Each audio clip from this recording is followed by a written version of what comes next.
A festa do Natal, como nós conhecemos hoje no Brasil, ela foi desmembrada e uma boa parte dela ficou então para as comemorações da Páscoa e até mesmo uma parcela ficou com o Carnaval.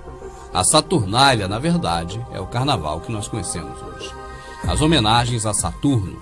E você observa como é interessante. Se você olhar para o céu, você vai ver os planetas do nosso sistema solar. E todos eles foram nomeados com os nomes dos deuses pagãos da Roma antiga. Assim, quando você olha para o céu, você vê diversos deuses. E é algo também para que você pesquise mais e faça uma análise. Agora vamos à história de São Nicolau. Você sabe que o sistema que está aí, o sistema Illuminati, ele trabalha por associação. Associa algo que é totalmente terrível a algo que é visto com olhos melhores, para que as pessoas passem a não mais enxergar aquela coisa terrível como se fosse tão ruim. Seria como se jogasse perfume num vaso sanitário cheio de fezes. Acaba piorando mais as coisas. Mas é assim que eles fazem. E então, para poder acoplar essa história deste homem que é como o diabo, essa é a verdade, mas que se faz de criador, onisciente, onipresente, ele que multiplica os brinquedos, assim como o nosso Salvador multiplicou os pães, esse homem que é uma imagem inversa do próprio Criador. Para personificar essa imagem, deveriam escolher alguém.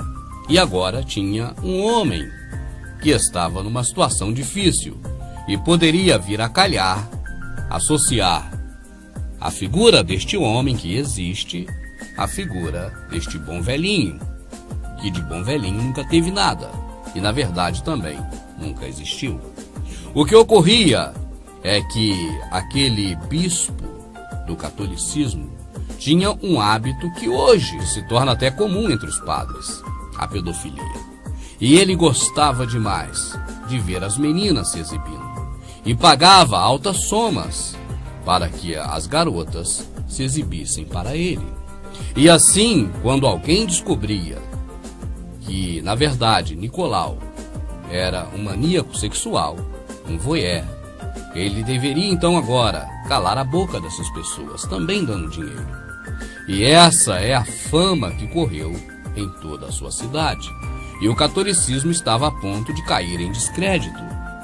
Assim achou-se por bem fantasiar um pouco mais a história dele e contar da forma que você ouviu no início desse DVD.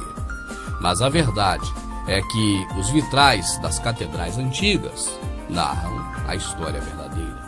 Neste vitral da igreja da Catedral de Notre Dame, por exemplo, aparecem o momento exato em que Nicolau subornava uma pessoa com ouro para que calasse a boca e não contasse o que havia visto de sua perversão sexual.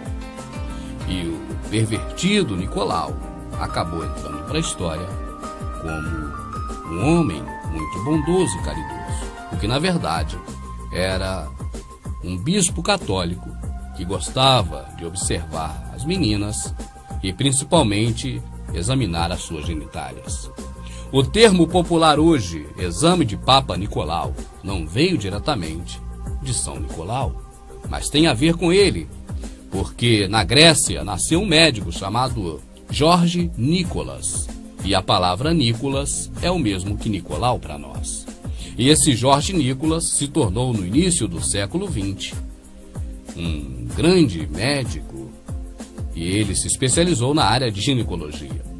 E como ele ficava, claro, observando o órgão sexual feminino, atribuiu-se a ele uma associação àquele bispo antigo que gostava da mesma prática. E por seu nome ser Jorge Nicolau, passavam a chamar esse homem de Papa Nicolau, embora o bispo Nicolau nunca fora Papa. Mas para dar um sentido talvez melhor ainda ao apelido, Jorge Nicolas era chamado de Papa Nicolau. E o seu exame, o exame ginecológico, passou a ter esse nome de Papa Nicolau, em homenagem a Jorge Nicolas. Dreaming of a white Christmas, just like the ones I used to know. those treetops. Listen, and children listen.